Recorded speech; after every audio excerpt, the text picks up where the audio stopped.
नमस्कार दोस्तों, जय श्री कृष्णा। राधे राधे दोस्तों। भगवान श्री कृष्ण वास्तुशास्त्र का विशिष्ट ज्ञान रखते थे।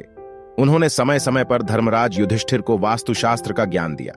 यह ज्ञान समस्त मानव जाति के लिए अत्यंत महत्वपूर्ण और कल्याणकारी है।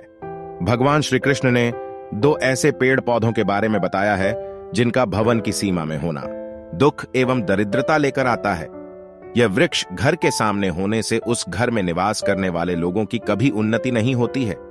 उन्हें हमेशा पराजय और निराशा का ही सामना करना पड़ता है। दोस्तों, वास्तुशास्त्र के अनुसार वृक्ष तथा पौधे हमारे भवन की सुंदरता को बढ़ाते अवश्य है, साथ ही यह वातावरण को शुद्ध रखते हैं। वृक्षों से सकारात्मक ऊर्जा का संचार होता है जो हमारे जीवन के लिए अत्यंत आवश्यक होती है।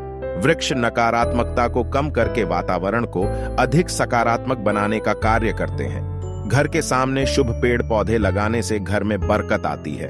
साथ ही यह पेड़ पौधे घर में कई प्रकार के वास्तु दोषों को नष्ट करते हैं। घर के आंगन में खड़े वृक्ष घर के देवताओं के समान हमारे घर की रक्षा करते हैं। इसीलिए हमारे पुराणों और शास्त्रों में भवन की सीमा में कुछ शुभ वृक्षों का रोपण करने की सलाह दी गई है। आज हम जानेंगे हमारे घर की सीमा में कौन से वृक्ष तथा पौधे होने चाहिए और कौन से वृक्ष नहीं होने चाहिए। जैसे कुछ वृक्षों को शास्त्रों में शुभ बताया गया है, उसी प्रकार से वास्तुशास्त्र में अशुभ वृक्षों तथा पौधों का वर्णन मिलता है।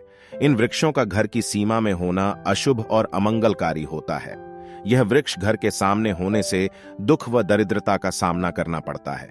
इन वृक्षों के सानिध्य में रहने पर धन का नाश होता है, शत्रुओं में वृद्धि होती है, मनुष्य अपना मान सम्मान तक खो देता है। इसीलिए यदि आपने भी जाने अनजाने में अपने घर के आंगन में अथवा घर के अंदर ऐसे वृक्ष तथा पौधे लगाए हैं तो बिना देरी किए उन्हें तुरंत हटा देना चाहिए। तो चलिए जान लेते हैं मनुष्य को कौन से पेड़ लगाने चाहिए और कौन से नहीं। सबसे पहला है पीपल का पेड़। किसी जलाशय के समीप पीपल का वृक्ष लगाने वाले मनुष्य को जो फल मिलता है वो सैकड़ों यज्ञ के समान होता है। जब पीपल के पत्ते उस जलाशय में गिरते हैं तो वे पिंड के समान होकर पितरों को तृप्ति प्रदान करते हैं। इससे सभी प्रकार के पितृ दोष समाप्त हो जाते हैं। श्री कृष्ण कहते हैं जो मनुष्य नित्य स्नान करके पीपल को स्पर्श करता है वह सभी पापों से मुक्त होता है और कभी पराजित नहीं होता है। पीपल को स्पर्श करने से लक्ष्मी की प्राप्ति होती है और उसकी प्रदक्षिणा करने से आयु में वृद्धि होती है। पीपल की जड़ में श्री विष्णु, तने में शिवजी और अग्रभाग में ब्रह्मा जी रहते हैं। सोमवती अमावस्या के दिन पीपल को प्रणाम करने से जो फल मिलता है 1000 गाय के दान के बराबर होता है। इस संसार में पीपल के समान कोई वृक्ष नहीं है। साक्षात श्री हरि विष्णु इस वृक्ष के रूप में पृथ्वी पर विराजमान है। पीपल के वृक्ष को चोट पहुंचाना अथवा उसकी टहनी तोड़ना महापाप माना गया है। ऐसा मनुष्य एक कल्प तक नरक भोगता है और जो पीपल को जड़ से काटता है उसका कभी नरक से उद्धार नहीं होता। रविवार के दिन पीपल के वृक्ष के नीचे नहीं जाना चाहिए क्योंकि रविवार के दिन पीपल के नीचे दरिद्रता का वास होता है। दूसरा है आंवले का वृक्ष। भगवान श्री कृष्ण कहते हैं कि आंवले का फल समस्त लोकों में प्रसिद्ध और परम पवित्र है। इस वृक्ष को लगाने से स्त्री एवं पुरुष जन्म मृत्यु के बंधन से मुक्त हो जाते हैं। यह पवित्र फल भगवान विष्णु को अत्यंत प्रसन्न करने वाला एवं शुभ माना गया है। इसकी पूजा करने से सभी पापों से मुक्ति मिलती है।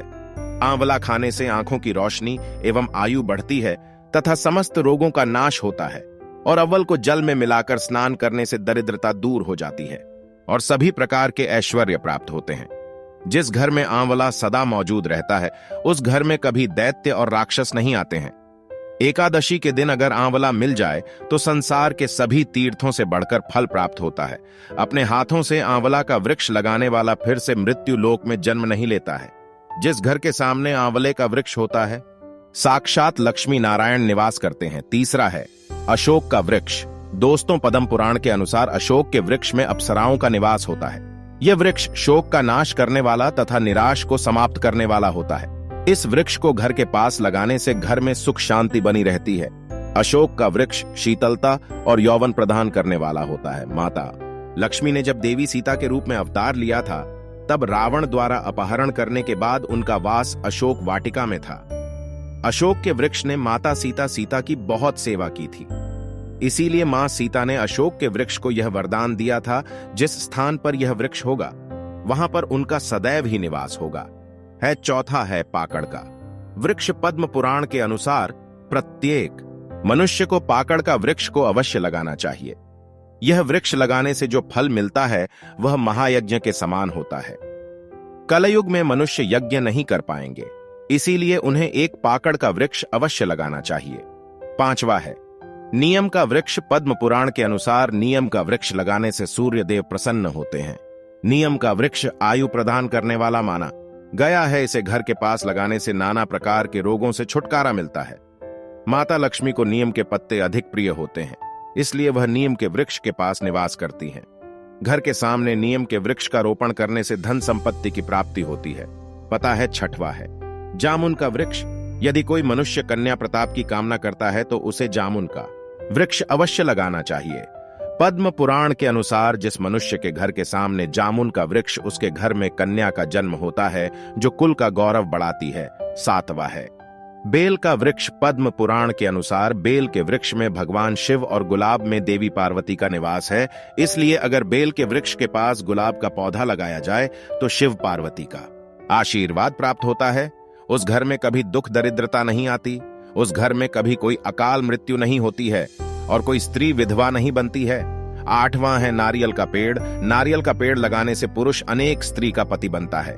नारियल किसी भी धार्मिक अनुष्ठान का आवश्यक अंग होता है। यह अत्यंत शुभ माना जाता है। घर के आंगन में नारियल का पेड़ होने से उस घर में हमेशा तरक्की होती है और उसे घर के सदस्यों को समाज में बहुत मान सम्मान प्राप्त होता है।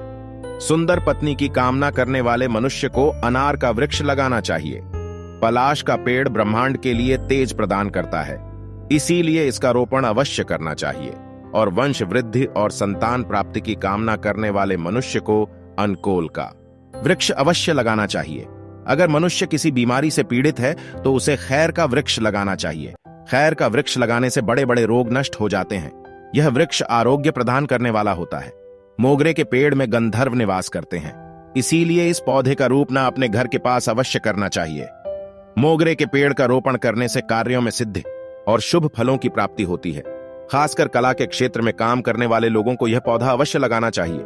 यदि किसी मनुष्य को चोर और लुटेरों का भय सता रहा है तो उसे अपने घर के पास बैंत का वृक्ष जरूर लगाना चाहिए। यह वृक्ष चोर लुटेरों को भयभीत करता है और घर की रक्षा करता है। कटहल का वृक्ष पुण्य और लक्ष्मी प्रदान करते हैं। इस वृक्ष का रोपण करने से दुख दरिद्रता समाप्त हो जाती है। केले का पेड़ भी बहुत शुभ होता है और यह घर में सुख समृद्धि और खुशहाली लाता है। केले के पेड़ में भगवान विष्णु का वास होता है, इसलिए घर में केले का पेड़ होने से घर में धन की कमी नहीं होती है। हरसिंगार के पौधे को पारिजात भी कहा जाता है। इस पौधे की उत्पत्ति समुद्र मंथन के समय हुई थी और माता लक्ष्मी भी समुद्र मंथन से ही प्रकट हुई है, इसीलिए पारिजात के पौधे का बहुत अधिक महत्व है। इसीलिए इस पौधे को अपने घर पर लगाते हैं तो आपको मां लक्ष्मी की विशेष कृपा प्राप्त होगी। उसको कभी भी ताड़ का वृक्ष नहीं लगाना चाहिए। ताड़ का वृक्ष संतान का नाश करने वाला होता है।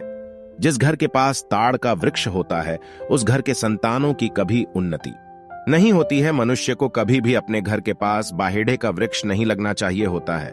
इस वृक्ष पर प्रेतों का वास होता है। जो मनुष्य बाहेड़े का वृक्ष लगाता है वह प्रेत बन जाता है। इसके नीचे बैठकर कभी भी पूजा पाठ भी नहीं करना चाहिए। दोस्तों, वीडियो पसंद आया तो वीडियो को लाइक करें, शेयर करें, चैनल को सब्सक्राइब कर लें तथा बेल आइकन को अवश्य दबा दें। धन्यवाद।